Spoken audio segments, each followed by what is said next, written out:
Zoom in.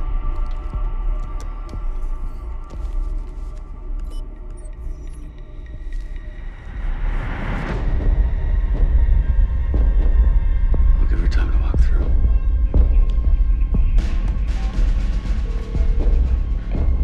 Ma'am? You are cleared to engage, Lieutenant.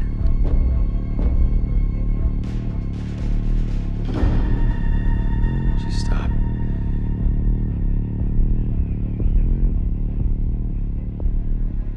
There are two suicide bombers.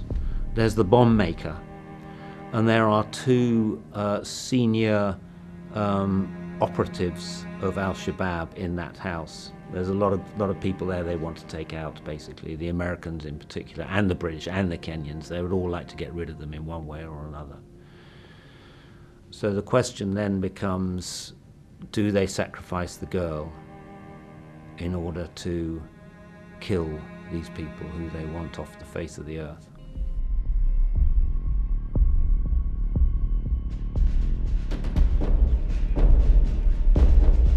Lieutenant, we have this one opportunity. Let's not lose it. Ma'am, she's selling bread. Jesus. Those men are about to disperse. Engage now. Ma'am, I understand we have clearance. I will fire if I see the HVIs moving or when this girl is out of the frag radius, but I want to give her a chance to get out of the way. Lieutenant, you have clearance. There is a lot more at stake than you see here in this image. Ma'am, I need you to run the collateral damage estimate again with this girl up front. The situation has not changed, Lieutenant. You are cleared to engage.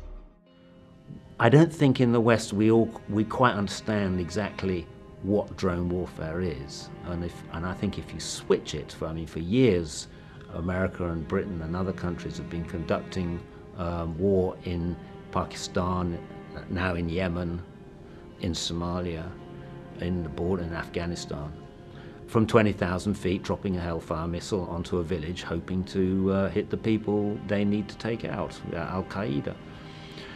And what I wanted to do in the film was to put that point of view to a Western audience and say, this is what it is, and we're looking at how it affects them, but in 10 years' time, that'll be reversed. They'll have the equipment, they'll have the robotic mechanisms, and they will be able to do what we're doing now. They'll be able to do that to us, and we better think about that now.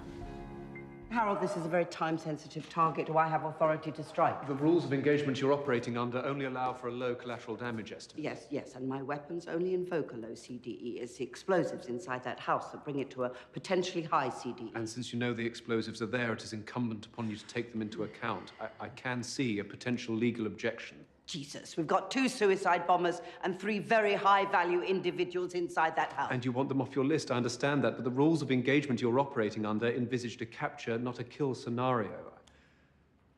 I don't think we properly understand the psychological effects of how it's going to be that we will conduct warfare remotely, far more remotely than we're doing, where drones become more commonplace. I don't know how that's going to affect our psychology, and I don't think anybody does. And why I wanted to write this film, why I wanted to research this film, when I started researching it 8 years ago, was because there was no public debate about it. You can see a piece in the news, and you can read that last Tuesday we took out 150 possible terrorists and maybe some civilians as well. And you read that and you think your reaction would be, oh good, maybe that's a few extra, a few more gone, or maybe we might be a little bit safer. That's debatable anyway, but then we'll move on to the next news item. We're not really understanding what we're doing here.